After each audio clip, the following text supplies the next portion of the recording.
नमस्कार, मैं हूं आपके साथ सोनम रावण। की शुरुआत करते हैं। बीजेपी के दिग्गज नेता सुवेंद्र अधिकारी ने शनिवार 9 मई 2026 को पश्चिम बंगाल के मुख्यमंत्री पद की शपथ ली है। आजादी के बाद यह पहला मौका है जब बंगाल में वरज की सरकार बनी है। वहीं आपको बता दें कि इस ऐतिहासिक मौके पर प्रधानमंत्री नरेंद्र मोदी, केंद्रीय गृह मंत्री अमित शाह, कई राज्य के मुख्यमंत्री और केंद्रीय मंत्री मौजूद रहे।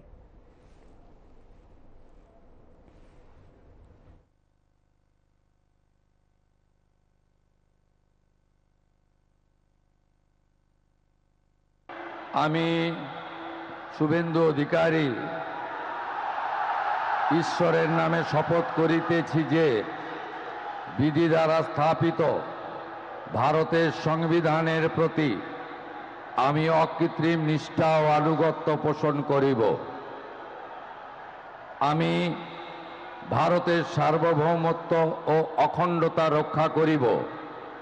পশ্চিমবঙ্গ রাজ্যের মুখ্যমন্ত্রী রূপে আমার কর্তব্যসমূহ নিষ্ঠাপূর্বক এবং বিবেকসম্মতভাবে নির্বাহ করিব এবং ভয় বা পক্ষপাত, প্রীতি বা বিদ্বেষ রহিত হইয়া সকল শ্রেণীর জনগণের প্রতি সংবিধান ও বিধি অনুসারে ন্যায় আচরণ করিব।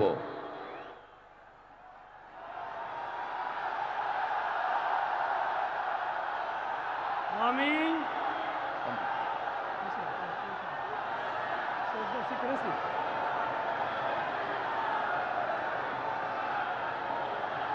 আমি শুভেন্দু অধিকারী ঈশ্বরের নামে শপথ করিতেছি যে পশ্চিমবঙ্গ রাজ্যের মুখ্যমন্ত্রী রূপে যে কোনো বিষয় যাহা আমার বিবেচনার জন্য আনিত হইবে বা আমি জ্ঞাত হইব, তাহা মুখ্যমন্ত্রী রূপে আমার কর্তব্যসমূহের যথাযথ নির্বাহের জন্য যেরূপ আবশ্যক হইতে পারে তদ্গতিকে আমি প্রত্যক্ষ বা পরোক্ষভাবে কোনো ব্যক্তি বা ব্যক্তিগণের নিকট জ্ঞাপন করিব না বা প্রকাশ করিব না।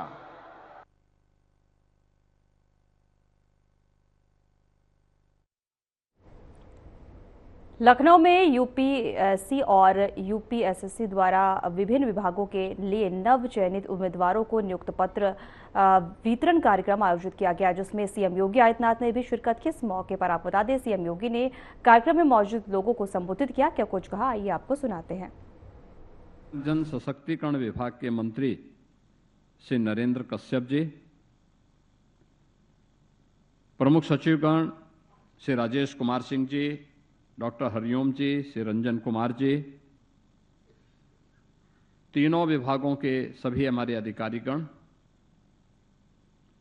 और तीनों विभागों के लिए चयनित जो हमारे अभ्यर्थीगण हैं, उनके परिवार के सदस्यगण हैं, मैं इन सबको आज चयन की इस पूरी प्रक्रिया के उपरांत नियुक्ति पत्र वितरण के अवसर पर प्रदेश सरकार की ओर से हृदय से बधाई देता हूं। अपनी शुभकामनाएं आप सबके प्रति व्यक्त करता हूं। मुझे प्रसन्नता है कि प्रधानमंत्री मोदी जी के मिशन रोजगार के अंतर्गत जो पिछले कई दिनों से हम अलग अलग विभागों के नियुक्ति पत्र वितरण के कार्यक्रम को संपन्न कर रहे हैं, आज उस श्रृंखला में यहां पर उत्तर प्रदेश लोक सेवा आयोग के द्वारा चयनित आयुष विभाग के प्रोफेसर, रीडर, स्टाफ नर्स, चिकित्सा अधिकारी के 202 पदों पर आज नियुक्ति पत्र वितरित हो रहा है। व्यावसायिक शिक्षा और कौशल विकास विभाग में 272 अनुदेशकों को नियुक्ति पत्र वितरित हो रहा है और दिव्यांगजन कल्याण विभाग के 7 कार्मिकों को भी आज यहां पे नियुक्ति पत्र वितरित हो रहा है। यानी कुल 481 प्रदेश के नौजवानों को उनके सपनों को उड़ान देने के लिए, उनके माता पिता, उनके अभिभावकों के सपने को साकार करने के लिए आज यह एक अवसर नियुक्ति पत्र वितरण का है। इस अवसर पर मैं आप सबको, आपके परिवार के सदस्यों को हृदय से बधाई देता हूं, अपनी शुभकामना देता हूं। मैं धन्यवाद देता हूं उत्तर प्रदेश लोक सेवा आयोग और उत्तर प्रदेश अधीनस्थ सेवा चयन आयोग के जो हमारे अध्यक्ष और पदाधिकारी हैं, जो वहां के अधिकारीगण हैं, उनको, जिन्होंने नियुक्ति की इस पूरी प्रक्रिया को पूरे निष्पक्ष तरीके से, पारदर्शी तरीके से संपन्न करके और आज यह अवसर आपके जीवन के सुनहरे अवसर में बदलने का कार्य किया है। याद रखना, आपने पूरी प्रक्रिया में देखा होगा कि आपको कहीं भी सिफारिश कराने की नौबत नहीं आई। हाँ, वेरिफिकेशन में थोड़ी देर आयुष में जरूर हुई थी और मैंने भी कहा था विभाग से भी और प्रशासन से भी कि भाई इस प्रक्रिया को जब एक बार रिजल्ट निकल गया है तो ससमय उसको आगे बढ़ाने की आवश्यकता है। लेकिन आपने जैसे ही ये जगह निकली होंगी, विज्ञापन निकले होंगे, आपने आवेदन किया होगा। परीक्षा की तिथि और परीक्षा की तिथि के बाद भी परिणाम आने या किसी भी स्तर पर किसी भी प्रकार की सिफारिश या अन्य किसी भी प्रकार के अनैतिक साधनों का उपयोग करने के लिए किसी भी स्तर पर कोई गुंजाइश नहीं थी।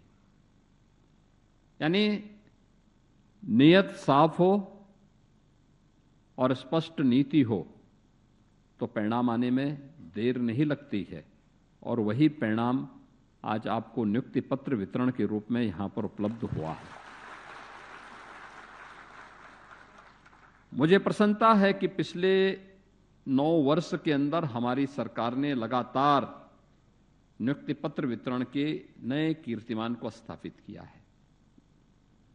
कोई सोचता भी नहीं था कि उत्तर प्रदेश में भर्ती की प्रक्रिया इतनी निष्पक्ष तरीके से संपन्न हो पाएगी। कोई सोचता भी नहीं था कि उत्तर प्रदेश में जो प्रक्रियाएं हैं, यूपी के नौजवानों को यूपी के अंदर इतनी सहजता, सरलता के साथ नियुक्ति पत्र वितरित हो पाएंगे। लेकिन मुझे आज प्रसन्नता होती है जब मैं देखता हूं कि प्रदेश में हम लोगों ने जो प्रक्रिया बनाई, अलग अलग आयोग, बोर्ड को जवाबदेही के साथ तकनीक का उपयोग करते हुए किसी भी प्रकार के किसी भी उस नौजवान के साथ जो योग्य है उसके साथ अन्याय न होने पाए, इस बात को सुनिश्चित करने के लिए जब बाध्य किया, परिणाम है 9 लाख से अधिक नौजवानों को हम लोगों ने सरकारी नियुक्ति पत्र के माध्यम से नियुक्ति पत्र उपलब्ध करवाए हैं। पिछले 15 दिन के अंदर ये हमारा चौथा नियुक्ति पत्र वितरण का कार्यक्रम है। याद करिए, मैंने 26 अप्रैल को पहला कार्यक्रम उत्तर प्रदेश के अंदर 60,000 से अधिक पुलिस आरक्षियों के पासिंग आउट परेड को यहां पर संपन्न करवाया था। इसके उपरांत लगातार 4 बड़ी नियुक्तियां, 2 में जो भर्तियां हुई थी वो 1100-1200 तक हुई थी। पिछले सप्ताह भी हम लोगों ने नियुक्ति पत्र वितरण के कार्यक्रम को संपन्न किया और आज फिर ये चौथा नियुक्ति पत्र वितरण का कार्यक्रम आज यहां पे संपन्न हो रहा है। मैं इसके लिए आप सभी का उत्तर प्रदेश सरकार का हिस्सा बनने के लिए हृदय से स्वागत भी करता हूं। सरकार की भी कुछ अपेक्षाएं होती हैं। देखिए, जब योग्य और प्रतिभाशाली युवा किसी व्यवस्था का पार्ट बनते हैं तो उस व्यवस्था में एक गति आती है। गति जितनी अच्छी होगी, प्रगति भी उतनी ही अच्छी दिखाई देगी। याद रखना, दोनों के आपस में एक बेहतरीन संबंध है। गति जितनी अच्छी होगी, प्रगति उतनी ही तीव्र दिखाई देगी। और उसका परिणाम ये निष्पक्ष भर्ती नहीं होती थी, पैसा लेकर के भर्ती की जाती थी, नौजवानों का शोषण होता था, जाति देख करके, मत और मजहब देख करके, क्षेत्र देख करके भर्तियां होती थी। परिणाम क्या होता था? नौजवान हताश होता था, निराश होता था, पलायन करता था। यूपी की प्रगति बाधित होती थी, और बाधित ही नहीं होती थी, उत्तर प्रदेश बीमारू राज्यों की श्रेणी में आ गया था। उत्तर प्रदेश में हताशा निराशा का वातावरण था। उत्तर प्रदेश अराजकता की ओर चला गया था। पहचान का संकट न केवल नौजवानों के सामने, बल्कि उत्तर प्रदेश के हर नागरिक के सामने पहचान का संकट आ गया। याद करिए 2017 के पहले का उत्तर प्रदेश। आप देश में या दुनिया में चले जाइए, कोई अच्छी निगाह से नहीं देखता था, शक की निगाह से देखता था। लोग अगर यूपी का नाम आ गया, अगर आपके पास खड़ा है तो 10 कदम पीछे हट जाता था। आप सोचो, एक पहचान का संकट, जिन लोगों ने उत्तर प्रदेश को भ्रष्ट प्रदेश के रूप में, गुंडा प्रदेश के रूप में, अराजक प्रदेश के रूप में बनाया, उन्होंने उत्तर प्रदेश वासियों के सामने पहचान का संकट भी खड़ा किया। लेकिन आज मुझे प्रसन्नता है कि अब आप देश में कहीं चले जाइए, दुनिया के अंदर कहीं चले जाइए, यूपी का नाम आएगा, सामने वाले का चेहरा चमकता हुआ दिखाई देता है, वह आपके स्वागत के लिए उत्सुक दिखाई देता है। यह है परसेप्शन। परिणाम है, हमने उत्तर प्रदेश के अंदर प्रति व्यक्ति आय को 3 गुना करने, उत्तर प्रदेश का वार्षिक बजट को भी 3 गुना करने, उत्तर प्रदेश की जो अर्थव्यवस्था है उसको भी 3 गुना करने में सफलता प्राप्त कर ली। यूपी का नौजवान यूपी के अंदर अपने परिश्रम और अपने पुरुषार्थ का उपयोग कर रहा है तो उत्तर प्रदेश प्रगति कर रहा है। आज देश के अंदर किसी भी अन्य राज्य की तुलना में यूपी की अर्थव्यवस्था सबसे बेहतर राज्यों में से है। अब हमें कोई बीमारू राज्य नहीं कहता है। आज यूपी रेवेन्यू सरप्लस स्टेट है। यूपी देश की अर्थव्यवस्था का ग्रोथ इंजन बना हुआ है। सबसे ज्यादा नियुक्ति पत्र देने वाला प्रदेश, सबसे ज्यादा एक्सप्रेसवे बनाने वाला प्रदेश, सबसे ज्यादा किसानों को इंसेंटिव देने वाला प्रदेश, सबसे ज्यादा समाज के अलग अलग तबके को वेलफेयर स्कीम के साथ जोड़ने वाला राज्य। और उत्तर प्रदेश के अंदर ये प्रगति हर एक क्षेत्र में दिखाई दे रही है। ये एक पक्ष, लेकिन साथ साथ नौजवानों के लिए रोजगार की संभावनाएं, जो नौजवान सरकारी नौकरी नहीं करना चाहता उसके लिए व्यवसाय के लिए एमएसएमई सेक्टर में बड़े निवेश के माध्यम से कानून का राज होगा। अपराध और अपराधियों के प्रति जीरो टॉलरेंस। परिणाम आज हमारे पास एमएसएमई में जो बंद हो गया था 2017 के पहले, कोई पुरसाहल नहीं था, अव्यवस्था की सी स्थिति थी, हताशा निराशा थी। जिस समाज में, जिस व्यवस्था में वहां का युवा निराश हो, कारीगर हताश होकर के बैठ जाएगा, अन्नदाता किसान आत्महत्या कर रहा हो, उसको बीमारू होने से कोई रोक नहीं सकता। वो बीमार होने तो उसको बीमार होना ही होना है। यही होता था। नौजवान के लिए रोजगार नहीं था, किसान को किसी योजना का लाभ नहीं मिलता था, कारीगर हताश और निराश था, उत्तर प्रदेश को बीमार होना ही था।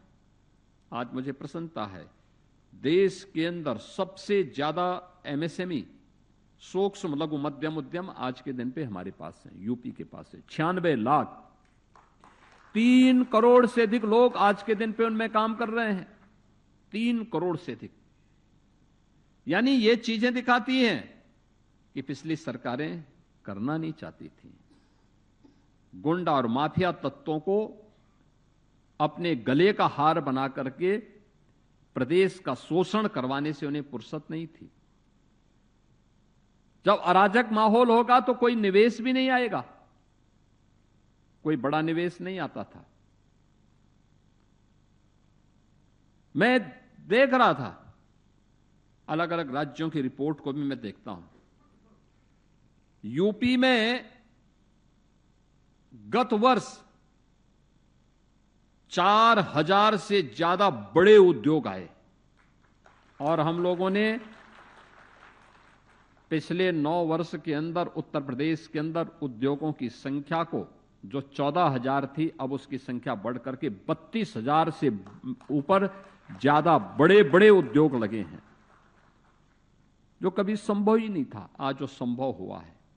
एक्सप्रेसवे के रूप में बेहतरीन इंफ्रास्ट्रक्चर, ये तब हुआ है जब सरकार ने निर्णय लिए, कार्य किए, और उसी कार्य पद्धति को आगे बढ़ाने के लिए कि जब निष्ठा से व्यक्ति काम करेगा तो गति बनेगी, अगर काम चोरी करेगा तो दुर्गति से भी कोई रोक नहीं सकता। हमें तय करना है कि हमें गति को तीव्र करके प्रगति की ओर बढ़ना है या दुर्गति की ओर बढ़ना है, और उसी दिशा में आप सबका आह्वान करूंगा कि उत्तर प्रदेश के अंदर संभावना है, अनलिमिटेड पोटेंशियल का राज्य है। जो राज्य पहले बॉटम 3 में गिना जाता था, आज टॉप 3 राज्यों में उसकी गिनती होती है। उस राज्य में सेवा करने का अवसर आपको प्राप्त हो रहा है और उस अवसर का बेहतर उपयोग करना, उस दिशा से अपने आप को तैयार करना। इसके लिए जो सरकार ने प्लेटफॉर्म उपलब्ध करवाया है आयुष के माध्यम से, आयुष केवल आयुष नहीं है, मेरा मानना है कि स्वास्थ्य के क्षेत्र में हेल्थ टूरिज्म को सबसे ज्यादा आकर्षित कोई कर सकता है तो आयुष विभाग कर सकता है, आयुष विभाग कर सकता है। आयुष विभाग के माध्यम से चमत्कार लाया जा सकता है और उस पर कार्य करना है। आयुष्मान आरोग्य मंदिर गांव-गांव में बनाए गए हैं, उसे ठीक करना। आयुष से जुड़ी हुई अलग अलग विधाओं की, जो ट्रेडिशनल मेडिसिन से जुड़ी हुई अलग अलग विधाएं हैं, उन सबको प्रभावी ढंग से आगे बढ़ाना। मेडिसिनल प्लांट के लिए किसानों के साथ संवाद बना करके आगे बढ़ना। पंचकर्म की पद्धतियों को हम प्रभावी ढंग से आगे बढ़ा सकते हैं, आज के समय की सबसे बड़ी आवश्यकता है। और विभाग ने इस दिशा में कुछ कार्य किए हैं, इस पर और तीव्र गति करनी पड़ेगी। और मुझे प्रसन्नता है कि आज इसके लिए यहां पे लोक सेवा आयोग के द्वारा चयनित 202 ऐसे प्राध्यापकगण, चिकित्सा अधिकारीगण और स्टाफ नर्स आज नियुक्ति पत्र प्राप्त कर रहे हैं। और मैं मानता हूं कि आयुष की गति को और तीव्र करने में उन्हें मदद मिलेगी। ये प्रधानमंत्री जी के उस विजन को प्रभावी ढंग से लागू करने की दिशा में एक महत्वपूर्ण कदम होगा, जिन्होंने 2014 में प्रधानमंत्री बनते ही अलग अलग उसमें बटे हुए उन सभी विभागों को एक करने का काम किया है। योग है, आयुर्वेद है, होम्योपैथ है, यूनानी है, सिद्धा है, इन सबको जोड़ करके आयुष के रूप में उसको एक प्लेटफॉर्म दिया और आज देश के अंदर इस दिशा में तीव्र गति से प्रगति हुई है और वही तीव्र गति यूपी के अंदर भी लानी है। दूसरा है वोकेशनल एजुकेशन में, व्यावसायिक शिक्षा और कौशल विकास में। याद रखना, ये बहुत बड़ा प्लेटफॉर्म है। हमने जो एमएसएमई के लिए हो या बड़े उद्यम के लिए सुरक्षा का जो बेहतर वातावरण बनाया, लैंड बैंक बनाया, पॉलिसीज बनाई, निवेश के प्रस्ताव आ रहे हैं, हम सब कुछ करें और उसके अनुरूप स्किल मैन पावर नहीं दे पाएंगे तो फिर क्या मतलब है। याद करना, यह व्यावसायिक शिक्षा और कौशल विकास विभाग की जिम्मेदारी बनती है और उसके अनुदेशकों की जिम्मेदारी बनती है कि इंडस्ट्री की मांग के अनुरूप स्किल मैन पावर उपलब्ध करवाने का प्लेटफॉर्म तैयार करना। मुझे प्रसन्नता है कि व्यावसायिक शिक्षा विभाग में टाटा टेक्नोलॉजीज के साथ मिलकर के 150 से अधिक आईटीआई आज की जो मॉडर्न टेक्नोलॉजी है, आर्टिफिशियल इंटेलिजेंस के साथ, ड्रोन टेक्नोलॉजी के साथ, साइबर सिक्योरिटी के साथ, स्पेस टेक्नोलॉजी के साथ, रोबोटिक के साथ, 3D प्रिंटिंग के साथ, इन सब के भी कुछ सर्टिफिकेट कोर्सेज वहां पर और उसकी ट्रेनिंग के कार्यक्रम भी प्रारंभ हुए। इसके साथ ही हर घर नल के लिए प्लम्बर भी हम प्रशिक्षित करेंगे, वह भी उतना ही महत्वपूर्ण है। अच्छे इलेक्ट्रीशियंस देंगे। आज के समय में कौन ऐसा घर है जिसके पास इलेक्ट्रॉनिक आइटम न हो, लेकिन उसके टेक्नीशियन कहां से आएंगे। ये आईटीआई का, व्यावसायिक शिक्षा का काम है। इंडस्ट्री के लिए स्किल मैन पावर, एक कौशल विकास का काम है। इसके लिए तैयारी करना, राष्ट्रीय शिक्षा नीति भी इस दिशा में कार्य करती है। और मुझे प्रसन्नता है कि आज 272 ऐसे अनुदेशक जो स्वयं ट्रेंड हैं और वहां पर अच्छी ट्रेनिंग देकर के इन संस्थानों की गति को आगे बढ़ाएंगे और हमारी इंडस्ट्री की मांग के अनुरूप उस प्रकार का स्किल मैन पावर उपलब्ध करवाने में बड़ी भूमिका का निर्वहन करेंगे। आज ऐसे 272 हम अनुदेशक भी यहां पर उन्हें नियुक्ति पत्र वितरण करने का काम कर रहे हैं। मैं इन सबको बधाई देता हूं। दिव्यांगजन सशक्तिकरण विभाग को भी आज यहां पे कुछ कार्मिक उपलब्ध करवाए जा रहे हैं। याद रखना, दिव्यांगजन सशक्तिकरण विभाग। फिलहाल हमारे खास बुलेटिन में इतना ही। नमस्कार।